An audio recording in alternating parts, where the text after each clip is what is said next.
Hello there, Brad Walsh here, your host of the Empowerography Podcast. Today, my guest is Jennifer Koch. She is an international style coach and the founder and owner of Stylegasm. Welcome, Jennifer. Thank you so much for being here today. I'm really excited to have you here and get into learning more about who you are and the beautiful light that you put out into the world. Thank you so much. I'm so honored to be here today. And how are you doing today? I've been awesome. I had just a really busy few days. They're my favorite kind of days where I'm working with clients. So I feel a beat from that.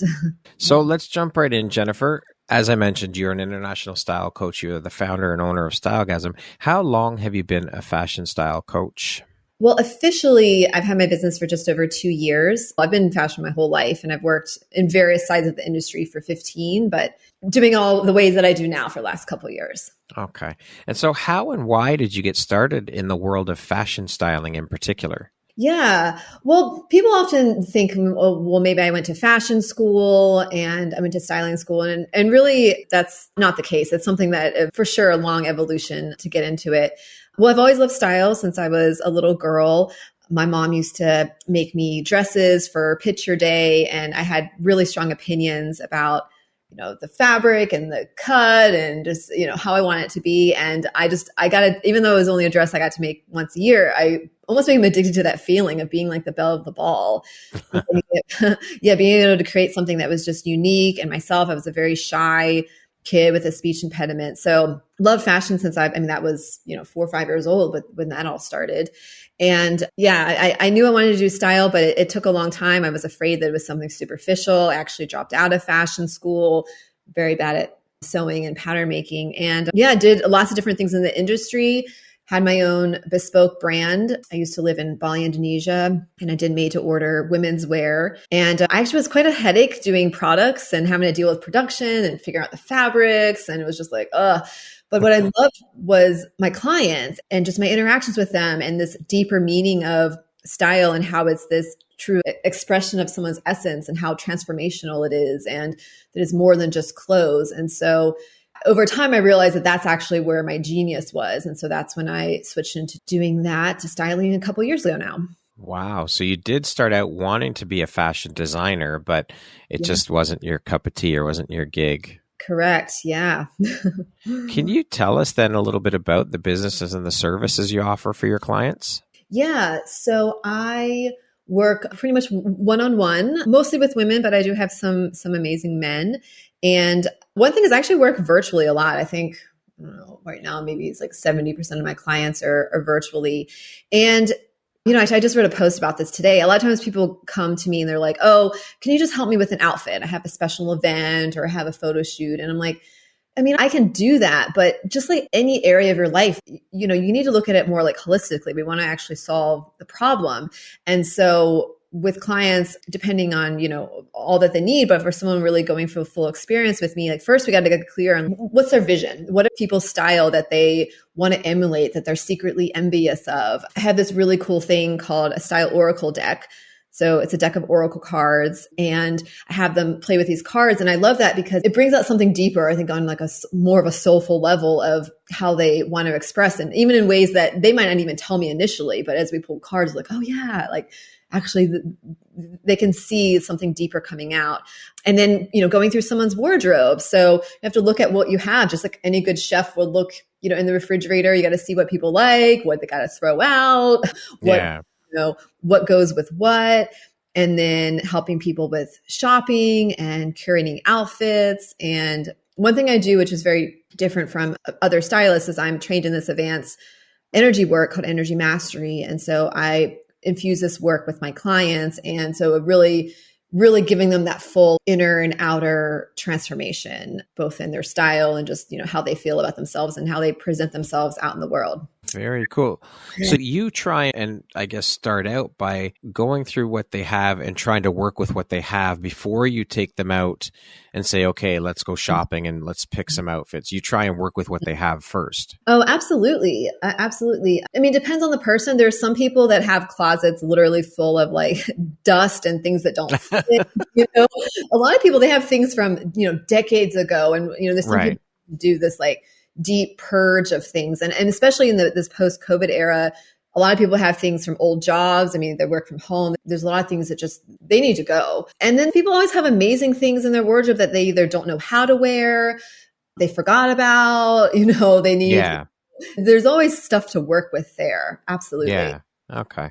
Yeah. And so what is one piece of advice you would give to someone wanting to start a career in the world of fashion styling, like yourself? Well, it's kind of a double-edged thing with styling because I meet people. Actually, I was just at an event this weekend at this kind of gala special event, and this girl chased me down because she loved my outfit. And she's like, I've always wanted to be a stylist. And, I tried to do it like 10 years ago. And she was like, she's stylish. And she's like, it was hard to get people to convince me to hire me. I'm like, yeah, I understand. I had the same problem when I got started. So one is to have the love of style and have the love for yourself. I mean, people always tell me I'm a walking billboard for what I do because I love to dress up. Like if you see me now, I'm wearing all this kind of interesting stuff. People always stop me. And I'm not saying that to brag. I'm just being transparent that I love what I do. And so I keep that love of style for myself every day. And I think it's really important for stylists to do that. And obviously they have to find their way of style. And my style is very stylegasm and, it has its maybe over a topness. And there's other stylists that maybe they have another way of expressing themselves, but to be an example. But I also would say is that's part of the challenge is you have to learn how to style other people. And that's the difference with being a fashion influencer versus a stylist. So I would say someone starting out, try to just get as much experience as you can with people, and particularly people with different body types than you and different, age brackets, because that's when that real trust factor comes in. When I started working with women that are plus size or, decades older than me, just from various other backgrounds, that's really what build that trust for people to be like, oh, well, you might be stylish, but I can see that you can dress other people and other people don't dress like you. And you find a way for them to, dress like themselves. So I would just say someone starting out, just trying to get as much experience as you can while also loving style for yourself. Right. Okay. Now, where do you pull your inspiration from, Jen, when you're styling clients? That's a good question. I'm definitely an intuitive in a way. So I just get pinged with ideas often. And then that'll lead me down a rabbit hole of be like, oh, look at this, look at that. I mean, I absolutely love Pinterest is amazing. And I call it like mood board creation. So with a client, well, first we do their oracle card reading. And so we pull these multiple cards. And then the thing is, let's say the two central cards of like what they're stepping into. Like I had a client the other week that it was like honesty and chic. And so I was like, well, that's going to look different. Like chic is going to be different for me than it's going to be for her. So I need to translate that. So I would go onto Pinterest and I like to find people that look somewhat similar to my clients. That client is in her 60s. Like I'm not going to be showing her like women in their 20s. Like I'm going to find people that are more in her age bracket that, she's plus size, giving examples of plus size women that are chic. And so I have them rate, usually it's at least like 50 images and on a scale. So very kind of analytical in a way, and to dissect what it is that people like. And once I really get a sense of that, then that's where I kind of hone on the vision. And then I can just go out and start shopping and suggesting people, mostly online shopping, by the way. Right. Things for people. Okay. Yeah. Now, you had mentioned that you lived in Bali, and I know through previous conversation with you, you also lived in Paris. So I'm curious, how did living in these places affect how you see style now? Oh man, they were just integral in so many ways. Paris was really what kicked off my journey. I moved there in 2013. I did an immersion fashion program, and then I got a job working in the industry. I was Emily in Paris before there was Emily in Paris. Jennifer in Paris. Totally. I didn't have the Chanel shorts and I didn't have the love triangle, but I did work for a PR company where it was all French or Italian, people in the office. They were not very nice to me, to say the least. So yeah, it was a little bit like that.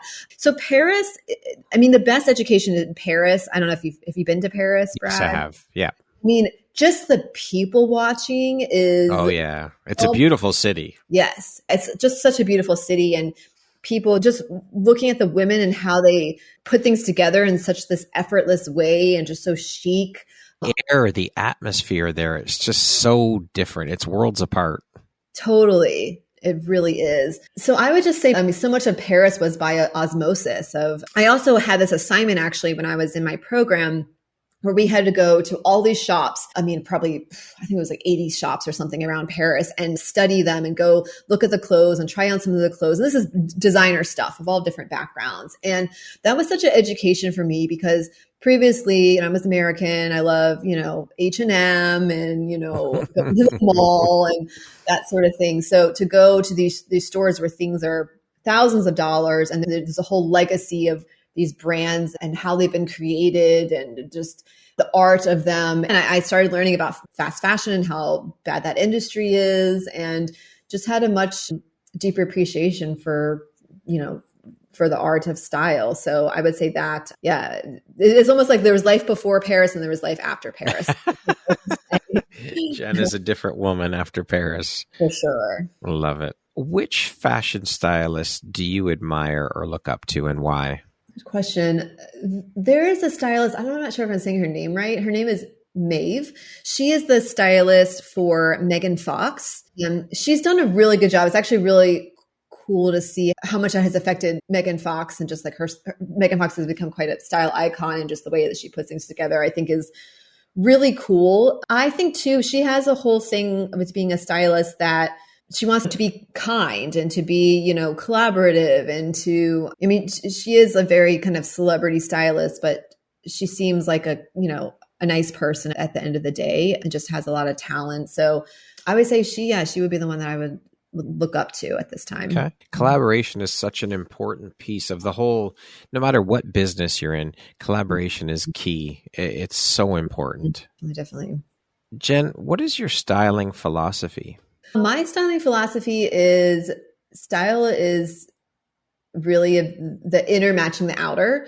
And people often think that it's this superficial thing. And that's one of the biggest challenges that any stylist goes through is, when people experience it. I mean, so many of my clients said it's the best money they've ever spent on themselves. It's unleashed who they truly are into the world. It truly is that transformational experience. But people initially think that it's superficial, but it's really not that. And as you work on the external, you're working on your clothes and the style, it actually really activates the internal. And for you to really show up as that person that you want to become, and really, allowing yourself to be seen, allowing yourself to feel beautiful, allow yourself to be, have this whole like dress for the job that you want, like yes. dress that you want to be. Yeah. As they say, when you look good, you feel good, right? So it's a reflection. Your outer is a reflection of what you're feeling on the inside. Yeah, absolutely. What would you say is one of the most difficult problems you've had to solve regarding styling a client? Difficult problems. I would say with some clients, we do some custom work. I think that the biggest gap for women, the women that have the hardest time finding clothes for them, are tall women. Okay. And I have a client that's 6'3", and wow. Yeah. So, petite women like to complain, but it's like, you can get things tailored if you're petite, like, let's be honest. And yeah, tall, there's just more limited options for tall people. And so again, we have to get a bit creative. I would also say the other area is like women who are in this like size 12 like a size 12, 14 bracket, because the plus size industry has gotten so much better. I mean, there's still a lot further to go, but there are way more brands than there were before. There's definitely more than Lane Bryant out there. So it's like have options for my plus size clients. And then the clients that are at like, the 12 or 14, there's some brands that only carry it until 10, which just drives me nuts. And then the patterns for those women have been made, a lot of things have been made on a fit model that's a size 4 or size 6. So okay. My clients are at that point. I mean, one is to really understand their body type and really understanding what are the garments that work for them, what are the shapes. And that's something I help educate with them, things like fabrics. Yeah, just having learned about where are those brands that do have the gems for them. But I would also just say with those clients, I do tell them like with anyone, we do a bit of trial and error, and we're shopping for things online. If I have a client that's a size 4, I mean, for some clients, like most things are going to look good on them that we order. And I just tell for clients that are 12 or 14 is like, just be willing that, not everything's going to work, but that's part of the journey is just to try stuff. We'll always be able to make them feel beautiful and get the things that work. But I wish the fashion industry was more inclusive for women in that bracket. How do you see that going though? Like, do you see that shifting? Has it shifted much since you got started in the industry? And how does that shift even happen? How do we start to shift it more so that it is more inclusive, in your opinion? Well, I did see a brand recently. They're like a more plus size brand, but they actually did start carrying sizes from size 10. So I'm like, oh, that does make it more helpful. Okay. I have this brand actually I've used with a male client of mine, and it was a made to order fashion brand for men. And the pricing is quite reasonable. Like I would say it's around kind of like Nordstrom price. Like, I mean, my client could go buy a Hugo Boss shirt. It was, comparable pricing. And so Right. I wish there were more brands like that for women of like made to order that's like, pretty good quality, good value and accessible. I mean, for instance, I had a client yesterday, I have a VIP client, and we went to a custom fashion place and we're getting a top and bottom made. And that's about like $3,000 to get something like that. And she's able to do that. And she's very wealthy. And I understand that's not for everyone. So I wish there's just more made to order fashion at times that is just for I mean, there are some options out there. I just wish there was more. That would be. Yeah. I mean, that's when I was in Bali, that kind of thing is possible. You can go to Hong Kong or go to other parts of the world and get Right. stuff. What inspires and excites you the most about being a fashion stylist? I mean, I get so excited with each of my clients and the metamorphosis that they go through and just where they start and how that process of blossoming out of a cocoon and how they just show up in their life. Like that just excites me so much. Obviously, I love clothes. I could, look at clothes all day, but like, for instance, I have a client and she was, another one that was just like, as most people are, it was hard spending money on herself initially. Wasn't really sure if it was going to work with me. And actually some of her friends have worked with me before, some people that she knows. So they kind of talked her into it. You really need to hire Jennifer. It's going to make a difference in your life. So she did. And she's in her 60s and she's Mormon woman, always spend for the kids, all this stuff. So they go through this process together. And at the end, we chatted one day and she's like, my husband, like every day, he's just like, you look so amazing. And he just really means it. Like, he's like, you have stepped into your true self. This is who you really are. And who would have thought that clothes could do that? And just how just everything, help their marriage, help their business. That's what that gets me up in the morning to have that, that profound change for them. That's huge. That's absolutely huge. And it can shift a person completely into who they truly are. It's beautiful. It's transformation. Yeah, absolutely. Now, I love the name, Jennifer. How did you come up with the name for your business? Yes. So when I came back from Bali and I was going to start a new brand, so my made to order brand made a lot of mistakes, was not profitable, did a lot of things like, oh my gosh, I could do things better. So when I came back, I'm like, I'm going to just change everything and do things my way this time. I had taken some advice that wasn't always good. And my brand at the time was called Wildflower. And I just never really felt that was quite it. It sounded too bohemian. It was too common. It's like a flower shop. So I really took some time to reflect about what do I want my name brand to be. And I read this really great book. It's called Hello, My Name is Awesome. And it's this woman that's her whole business is helping people name their brands. And so I took a workshop with her and did the exercises. And I really thought about what is the feeling that I want my clients to feel? And I kept coming back to it's just this like euphoric feeling, it was this orgasmic feeling when you just can show up in the world like yourself, that you feel so good in what you wear. I love clothes. I have this just visceral excitement in my body when I see beautiful clothes, when I put on beautiful clothes, and that I wanted that feeling for my clients. So it was really funny, it is very much the great repeller and great attractor. So people, it's kind of interesting sometimes on customer service lines, I'm not going to lie. They're like, wait, what? What's your business name? And, but for the people who, it's like, it seems to draw in the right people as well. So. Well, that's it, right? When you see the name, or hear the name, there's intrigue. Oh, what's this? Stylegasm. Yeah. That's very, very cool. I love it. I think the name is brilliant.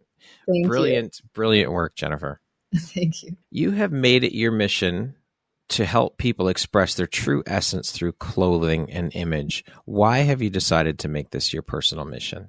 I mean, it probably in some ways goes back to, my life experience. And it's funny now because I don't really think about this very often, but I think about like all the layers I had to peel back and all the, just all the conditioning from my childhood. I have like an amazing family, don't get me wrong, but growing up in Mechanicsville, Virginia, where, I think my family initially have been very happy for me to just get a degree in marketing and live close to home and, wear, whatever, just boring J. Crew stuff or something.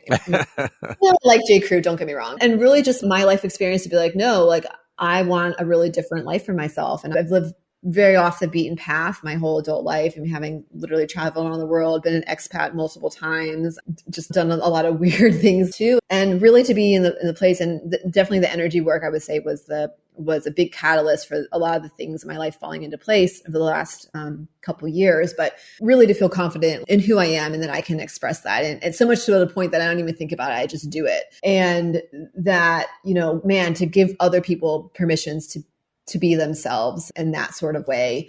Yeah. I mean, what greater honor, right? To like, yeah, you're right. It truly is a beautiful gift to be able to give back to another human being in that way, and to have them step into their true power and authenticity. It's just an incredible thing to be part of, for sure. Yeah, absolutely. What type of person or client is your ideal client? Like, what things do you look for in a potential client before you decide to work with them? Well, I would say number one is someone just with an openness to, to one, to just be willing to change.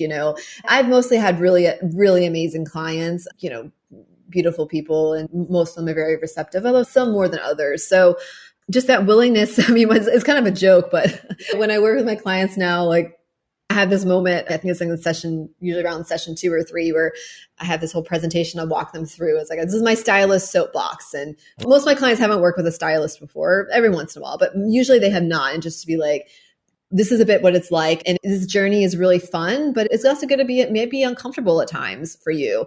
And, I have one of my clients that says it's like making peace in the mirror. Like even for one client to like literally send me a photo of their body wearing yoga clothes so I can see their shape was like, felt very confronting to her. Or to go buy your first $300 blouse, So I just say that, and I'm there to help. I don't just like, force things on people. I'm there to like help them. And that's part of what the energy work does too, is just to like make them receptive to the change. But I would say that's just number one. Something I think with anyone that's a coach, someone who's ready and willing to do the work. My ideal client, I work a lot with women entrepreneurs who are front-facing type people. So I love people who are like really out in the world, whether they're a speaker or performer, whether they, front-facing where they have social media presence, coaches. And so, people that are almost like, someone was going to get their business rebranded. It's like, I'm helping rebrand you, the actual individual. Yeah. Personal rebranding. Exactly. And how that just ripples in your business in just such a, prophetic way, really. So that's often the ideal kind of person I see. Beautiful. Yeah. Which of your skills do you feel has best prepared you for a career as a fashion stylist? Probably my curiosity. Like each human that comes to me is just, they're so different.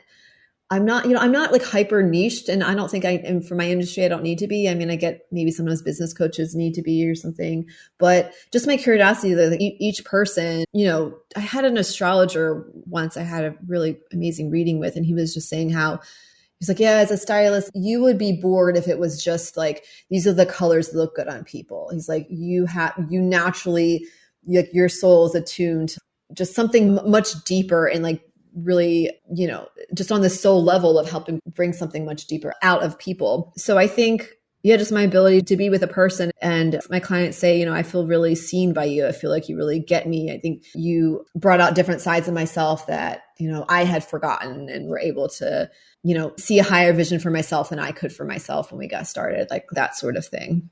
That's an incredible skill set to be able to put your clients at ease like that, and to have them be open to you. Yeah, it's quite an honor, really. Yeah. What, in your opinion, is the most important quality in a fashion stylist? It's a little bit joking, but what came to mind was like kindness.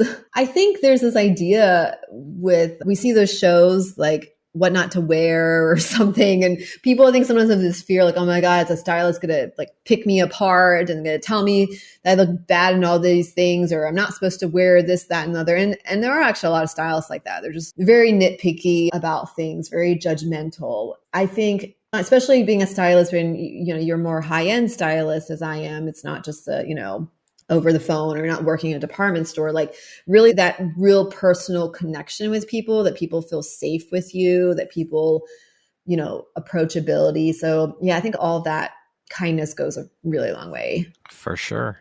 What are some challenges that you faced early on in your business and how'd you overcome them? Challenges. Well, definitely what I had spoken to earlier about, well, people were like, oh, you have really great style, but without saying, but like, I don't know if you can really help me. I did go take a course in body type analysis. And so that a couple actually, that gave me some perspective about working with different body types. Like I think as with any business or its coaches, especially, I mean, it took me 6 months to get my first client. And it's always for anyone who's listening, maybe that's starting a coaching business or something like that. It's like, it's just this combination of you having to like believe in yourself enough and you have to kind of go out there and talk like you have clients, but you don't have clients yet. The hardest part of the business is getting your first paying client. I wouldn't go back to that time. All part of the journey of entrepreneurship, though. It's a struggle for sure. Totally. What do you think your unique skill set or superpower is that's helped you become successful? Probably my creativity. I do things very different from other stylists, as I talked about with my oracle cards, with the energy work that I do, just my whole approach. And that actually is partly why I'm grateful I didn't go to any kind of styling school. I mean, I did take, the body type analysis and a couple of things here and there, but it's almost like I have my own methodology as a stylist, And I think and that's like my strength is just being really different, and just approaching things differently through my own creativity.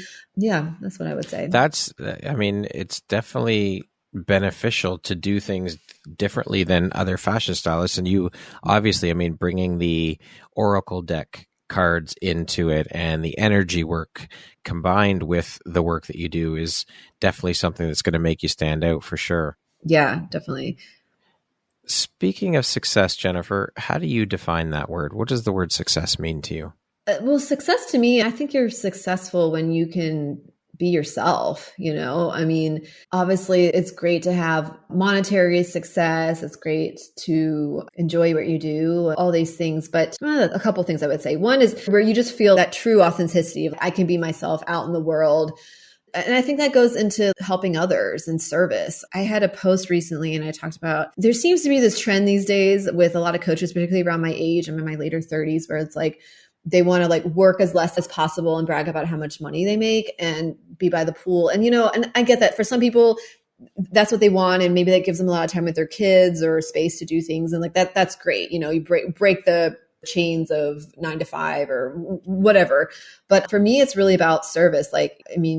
It's not, obviously I love to make great money and all that, but being able to really serve on a profound level, like to me, that is success. Like there's nothing better than really changing someone's lives. Yeah. Changing lives. And I'm big into tithing and community service. And I do like regular volunteering. I do this clothing for the homeless. I volunteer almost on a weekly basis doing that. So just that just that real fulfillment, Yeah, being of service. It's an incredible feeling to be able to give back to your community, to people, and to help them feel good about themselves and to be part of that transformation. Exactly. What is one of the most important things you've learned in your life? What was your life like before you learned it? And what was your life like after you learned it? Probably one of the best things that I learned in my life. So I do this work called Energy Mastery, as I had mentioned. And I had done a lot of work in personal development. I tried, really every modality under the sun. And keep in mind, I used to live in Bali, Indonesia. If you've been to Bali, you've been to Ubud, where entertainment is going to a cacao ceremony and a breathwork class and getting your reading done with a psychic. Like that's just things that we did. And I worked with lots of coaches, and I still struggled in a lot of areas of my life, particularly around money and things in relationship and health things. And I ended up going on this quest to try to find something. I just had this sense of like, I know I'm smart and I know there's capable. There must be something that's going to help me to live the life that I know I'm possible of. And when I found this, it talked about, I met this girl kind of randomly on Instagram, and she talked about miracles happening in the most impossible eras of your life. And I was like, there's something about her. It was just different and light. And I was like, whatever it is she's doing, I want to try that. So I ended up taking this training, and, the skeptic, I've done energy work, I've done a million things that I mean, that there's my life before Energy Master and my life after. I mean, just hands down. I mean, like literally this, to go from no clients to a 6-figure business and just, in a year to not have health struggles that I had before to, just continuously attracting amazing things in my life by using this work on myself every day. And I never thought I would use it professionally, but I got so much transformation from it. And then as, being a stylist, I hear kind of everything that happens in my clients' lives. And I remember my first client was single and having some dating troubles and stuff. And so I started using the work on her, and it's just like amazing what transpired. And people have health troubles and all kinds of things. So it's kind of a joke now that it's mandatory that they because they're better clients. They're better clients for me. It just helps everything. Yeah. And now I'm actually teaching this work. I have a training coming out, and I'll probably be teaching it like at least a couple times a year because awesome. Yeah, more people need to know about it. It's the most advanced energy, modality on the planet, and not that many people know about it. I just have to share it. It made such a difference in my life. So yeah. That's beautiful, Jennifer. Thank you for sharing that. What is your personal motto? This is a quote that I just feel like I say to myself a lot. It was an Arthur Ashe quote. He actually is from Richmond, where I grew up, and it's start where you are, do what you can. A friend years ago had told it to me because, I was like very, very ambitious, like pie in the sky. And it's always like, well, just get started like where you are, like just take the next step forward. Like, who can you help? What phone call do you need to make? What's like just the next thing that you need to do? So I always think of that quote. Yeah, for sure. I mean, you'll end up staying stuck where you are if you don't take that first step. Just take it. Just do it. You have to, because if you wait, you'll never do it. True that.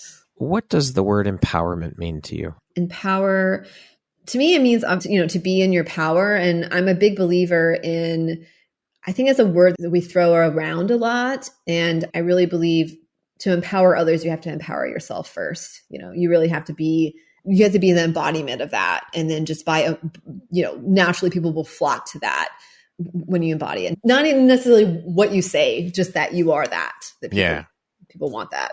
Okay, we're going to jump into a little rapid fire section. So the next grouping of questions will just be 2, 3, 4 word answer type thing, okay? Okay. If you were writing your autobiography, what would the title be? I just like laughing.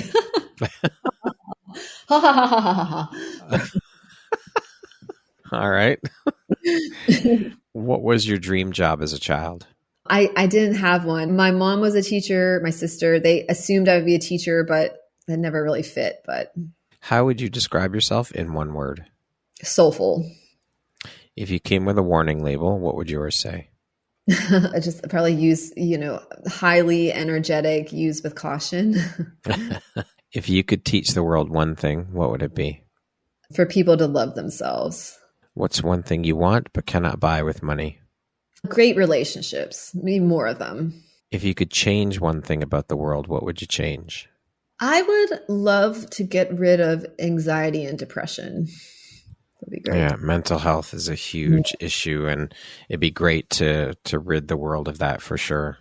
Entrepreneur life is? Exciting. That concludes our rapid fire section. Now back to our regularly scheduled program. What is an unexpected blessing or occurrence in your life that you're grateful for? This is a very random. I was debating about doing a post about this soon. I was in a relationship. Well, he's a great friend now, so it's weird saying an ex, but he's a bit of a meditation guru. He would never call himself that, but it's kind of funny now looking back a few years later that he taught me a lot. And as things that I'm talking about being of service, of being joyful, about wanting just the deep commitment to service, I think he really helped plant those seeds in me by just being that. What is your why? Years ago, I had a coach that we had to come up with we have all these visions and all these core values and all these whys and all these things. We had to lay out so much and be so connected to the vision. And honestly, now, right now, it's just help the next person, kind of be the service to the next person and the next person and the next person. So I think it's just simple, Yeah. Yeah. If you had the opportunity to sit down and have a 1-hour conversation with one woman, any woman in the world, who would it be and why? Well, my living, present, died. Doesn't matter. Anyone. Yeah. Well, I would be really curious. So my mom's mom died when she was 5. She had stomach cancer. And I've always felt like as people talk with her, I've always felt very connected to her. She loved to decorate the house and paint the walls different colors. And I just hear she was an amazing person. And I just felt like this puzzle piece, because I've never actually met her. So I think it would be really cool. I think I would probably discover a lot about myself and my mom and the whole family. Jennifer, what does the best version of you look like when you close your eyes and imagine it? I mean, even more fabulous clothes, of course. Of course. Of course. I mean, even there's always a joke, stylists, like we need stylists too. So it's like, I mean, I have fabulous clothes, but it's always like, even being yesterday at the tailor, I was like, man, I want to do a $3,000 custom suit. Like, let's do that soon. And more designer stuff, but just being able to help more people. And my current growth area is around delegating. And that has not been an easy area for me. My parents are kind of the millionaire next door type where they even still, they do everything for themselves, Yeah. So that's been really hard to learn to offload things to people so that I can stay more in my zone. So I just see just having more help in my business and so that I can serve more people. Okay. If you could go back and give your younger self one piece of advice, what would that piece of advice be? I would probably say that you're not broken and that it's all going to make sense one day. Lastly, Jennifer, if you were to deliver your last 30-second speech to the world, your corner of the world, your tribe, your people, what would that last 30 seconds sound like? What words of wisdom would you impart? Oh, gosh. Wow, that's a really deep question. Take your time. Yeah. I mean, I think a lot of it would just be like really simple. I would hope that it's not even necessarily what I say. It's maybe like the essence, whether it's the way that I look people in their eyes, the way that I don't know, the whole thing like hold space or whatever. Yeah. Yeah. So I think it would just be like, we just want to share how much love I have for all the people around me and yeah. Okay. Just the deep gratitude, really. Jennifer, thank you so much for taking and making the time to be here with me today. It was an absolute pleasure to have the opportunity to sit down and speak with you and learn more about who you are and what you do and the beautiful light you put out into the world. Thank you for making the time, and I appreciate you being a member of the Empowerography community. Oh, thank you so much. I love this interview. Thank you for your just beautiful questions and presence, reflections. Thanks for all that you do out in your community and the world. Thank you, Jennifer. My pleasure and my honor. Once again, my name is Brad Walsh, host of your Empowerography podcast. Today, my guest has been Jennifer Koch. She is an international style coach and the founder and owner of Stylegasm. Thanks so much, Jennifer. I hope you have an amazing rest of the day. You too.